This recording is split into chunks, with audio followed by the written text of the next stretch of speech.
గోదావరికని పట్టణ ప్రధాన చౌరస్తాలో సింగరేణి మారుపేర్ల సమస్యను పరిష్కరించాలని ప్లకార్డులతో సింగరేణి యాజమాన్యాన్ని డిపెండెంట్స్ వేడుకున్నారు.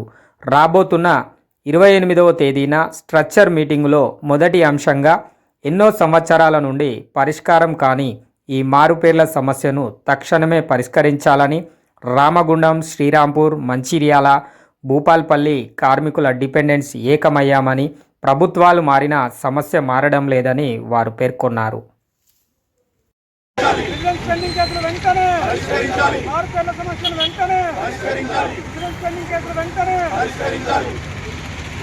మార్పేర్ల సమస్య పైన ఇబ్బంది పడుతున్నాం.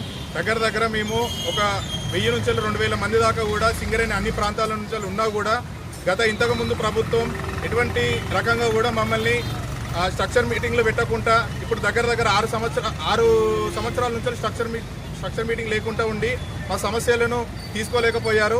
ఇప్పుడు జరగబోతున్న 28 తారీఖు రోజున స్ట్రక్చర్ మీటింగ్లో ఖచ్చితంగా మా మార్పేర్ల సమస్యను పరిష్కరించాలని చెప్పేసి ఇవాళ మేము రామగుండం ప్రాంతం నుండి, భూపాలపల్లి ప్రాంతం నుండి, శ్రీరాంపూర్ ప్రాంతం నుండి కొంతమంది మేము కలవడం జరిగింది. ఖచ్చితంగా ఈసారి మాకు ఈ స్ట్రక్చర్ మీటింగ్లో మాకు న్యాయం జరగాలని మేము కోరుకుంటున్నాము.